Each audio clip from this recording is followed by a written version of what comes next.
사랑하고 축복합니다. 2026년 2월 24일 화요일입니다.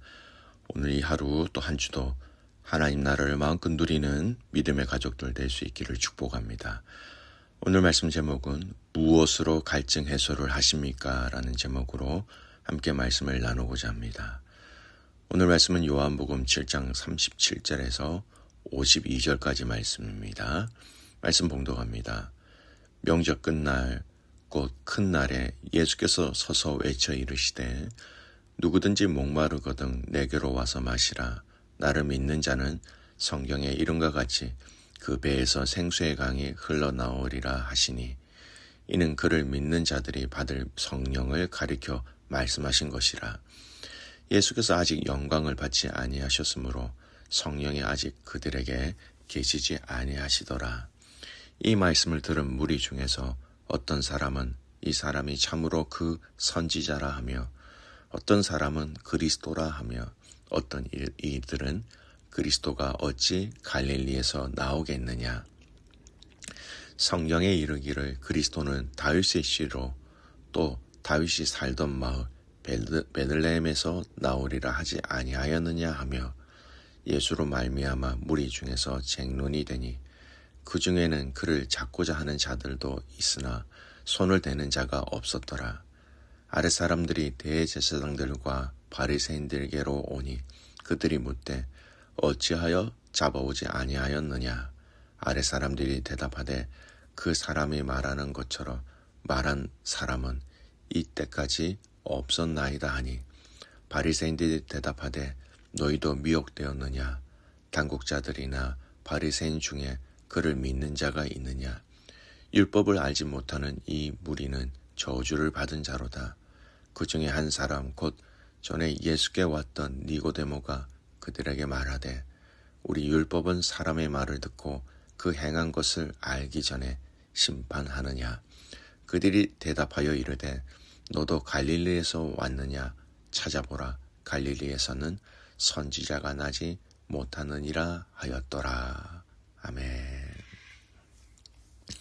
오늘 말씀 제목 무엇으로 갈증 해소를 하십니까? 라는 제목으로 말씀 나눕니다. 오늘 본문의 말씀을 이해하기 위해서 먼저 살펴보아야 할 구절은 바로 37절 말씀입니다. 37절 명절 끝날 곧 큰 날에 예수께서 서서 외쳐 이르시되 누구든지 목마르거든 내게로 와서 마시라.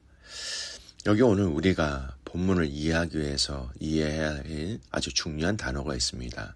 명절 끝날 곧 큰 날에 라는 의미.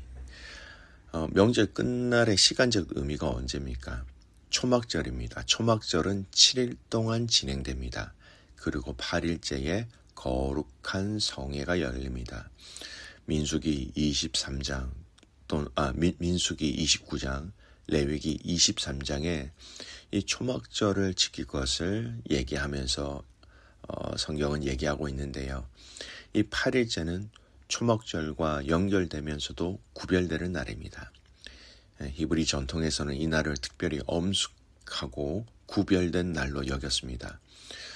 요한이 말하는 이 끝날은요, 7일째 날을 볼 수도 있고 8일째 거룩한 성회도 볼 수 있습니다. 어쨌든 이 초막절과 연결되어지는 절기였다라는 겁니다. 초막절은 여러분 히브리어로 수콧이라고 불립니다. 율법에 따른 율법을 통하여서 제정되어졌던 말씀이죠. 이 초막절의 제정의 역사적 배경이 무엇입니까? 이스라엘이 출애굽 후에 광야에서 40년 동안 초막 즉 장막에 거하며 하나님의 보호와 공급을 받았던 것을 기념하는 절기입니다. 레위기 23장 43절 말씀을 읽어드릴게요. 내가 이스라엘 자손을 애굽 땅에서 인도하여 내던 때에 초막에 거주하게 한 줄을 알게 하려 함이라.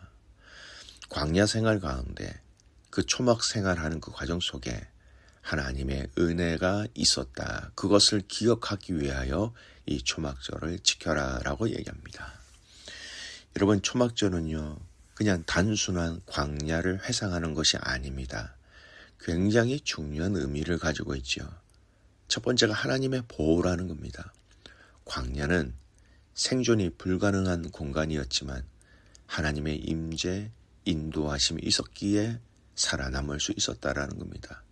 스스로 사는 존재가 아니라 철저하게 하나님께 보호받는 존재다라는 것을 이 초막절을 지킴으로 이스라엘 백성들은 알기 원했던 것이죠. 두 번째, 하나님의 공급하심입니다. 광야에서 만나와 물과 메추라기들이 공급되어졌습니다. 특히 반석에서의 물이 나온 사건은 이 초막절 물 의식과 굉장히 깊이 연결되어집니다. 조금 이따 이 의미를 설명해 드릴게요. 세 번째, 추수의 기쁨입니다. 초막절은 가을 추수 후 지키는 절기였습니다. 그래서 가장 기쁨이 큰 절기, 유대 전통에서는 절기 중에 가장 큰 기쁨의 절기로 불려졌다라는 겁니다. 이 요한복음 7장과 오늘 읽었던 이 본문과 직접 연결되어지는 초막절의 의식이 있습니다. 첫 번째가 뭐냐면 물을 붓는 의식입니다. 이 의식이 예수님의 생수라는 선언과 직접 연결되어져 있다라는 겁니다. 초막절에 어떻게 물 붓는 의식을 지켰느냐? 제사장이 실로암 못에서 물을 길러옵니다. 그리고 성전으로 행합니다. 제단 위에 포도주와 함께 물을 붓습니다. 이 의식은 매일 7일 동안 반복되며 마지막 날에는 더욱 장엄하게 진행됩니다. 특히 유대인들은 이사야 12장 3절에 너희가 기쁨으로 구원의 우물들에서 물을 기르리로다 이렇게 얘기했습니다.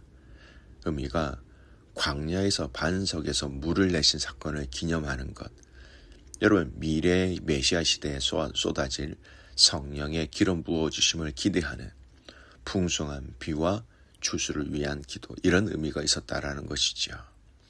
물을 붓는 그 물을 통하여서 그들이 생명을 얻었고 생명을 유지할 수 있었던 것처럼 예수님은 그 생명의 근원, 그 생명의 핵심이 바로 당신이다라고 말씀하고 계신 것이지요. 여러분, 빛의 의식도 있었습니다. 성전뜰에 큰 등불을 밝히는 의식도 있었습니다. 이는 광야의 불기둥을 기념합니다. 그래서 요한복음 8장에 보면 나는 세상의 빛이다 라는 이 선언과 같이 연결되어집니다. 이 배경에서 오늘 읽었던 이 본문의 말씀, 특별히 37절에서 39절 말씀의 의미를 읽어보면 이 의미가 폭발적으로 정확하게 드러납니다. 읽어드릴게요. 명절 끝날 곧 큰 날에 예수께서 서서 외쳐 이르시되 누구든지 목마르거든 내게로 와서 마시라. 나를 믿는 자는 성경의 이름과 같이 그 배에서 생수의 강이 흘러나오리라 하시니 이는 그를 믿는 자들이 받을 성령을 가리켜 말씀하신 것이라. 예수께서 아직 영광을 받지 아니하셨으므로 성령이 아직 그들에게 계시지 아니하시더라. 초막절 가장 큰 날 제사장이 물을 붓는 그 순간에 예수님은 외치십니다. 누구든지 목마르거든 내게로 와서 마시라. 내가 생수의 물과 같다라고 말씀하시는 거예요. 큰 날은 단지 달력상의 마지막 날이 아니라 기대가 최고조로 달한 날입니다. 종교적으로 감정이 가장 뜨거워지는 날, 의식이 가장 화려한 날, 그 자리에서 일어서서 예수님은 믿습니다. 그렇게 물을 붓고도 아직 목마르지 않느냐. 이 장면은 단순한 초청의 의미가 아니라 종교적 열심 속에 영적 갈증을 드러내는 선언입니다. 단순한 비유의 내용이 아닙니다. 물은 광야에서 그들에게는 생명이었습니다. 그런 것처럼 예수님 또는 예수님이 보내신 성령은 지금 이 신약 시대에 있어서 광야의 물과 같은 생명이라고 말씀하신 것입니다. 형식적 물 붓는 의식이 반복되는 그 자리에서 예수님은 말씀하십니다. 이 의식이 목마름을 해결하지 못한다. 이 생명의 근원이 성전이 아니라 나다. 나에게로 오라. 초막절은 광야에서 보호하신 하나님을 기념하는 절기인데 예수님은 바로 당신이 그 임재의 실체라고 선언하고 계신 것입니다. 사랑하는 성도 여러분, 이 말씀을 잘 적용해 보았으면 좋겠습니다. 나는 무엇으로 목마름을 덮고 있는가? 무엇으로 갈증을 해소하고 있는가? 초막절에 사람들을 물을 붓고 있었습니다. 그러나 예수님은 여전히 너희 그렇게 해봐야 소용이 없어. 너희 여전히 목마를 것이야 말씀하고 있습니다. 여러분, 잘 적용해 보았으면 좋겠습니다.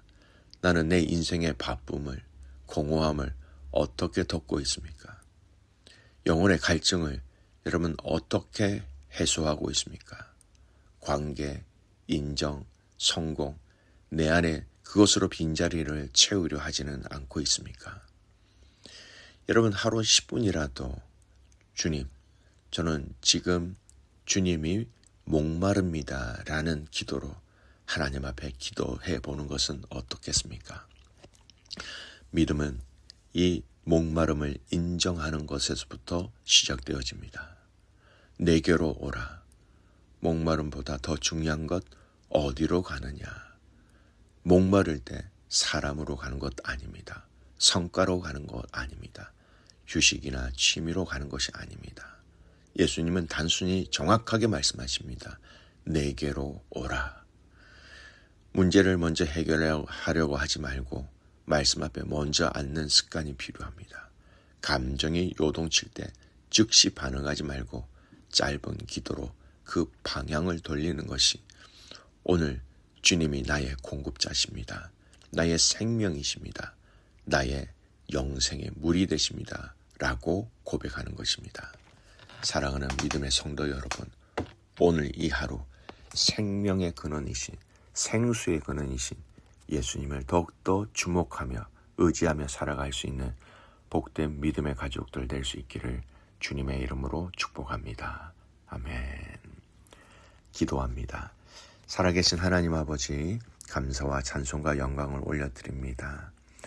한 주의 이 하루 하나님께서 우리와 동행하셔서 우리 안에 계신 성령님을 통하여 생수의 근원이신 예수 그리스도와 함께 살아가는 우리의 삶 되게 하옵소서. 우리 인생에 여러 목마름이 있습니다. 주님으로부터 채워지는, 그리고 시원케 되어지는, 해소되어지는 복된 성도의 삶 살아가게 하여 주시옵소서. 오늘은 선교사님들을 위해서 기도하는 날입니다. 우리 라오스의 백부장님, 제니스 선생님, 베트남의 방아치아 선교사님, 그리고 우리 팅가에 있는 현지 사역자들, 하나님 함께 하셔서 그들의 사역 가운데 생수의 그 근원이신, 생명의 근원이신 예수 그리스도가 늘 항상 동행하여 주시고 사역의 힘을, 사역의 능력을 허락하여 주시옵소서. 그렇게 행하실 주님은 신뢰하며 살아서 역사하시는 예수 그리스도의 이름으로 감사하며 기도드리옵나이다. 아멘.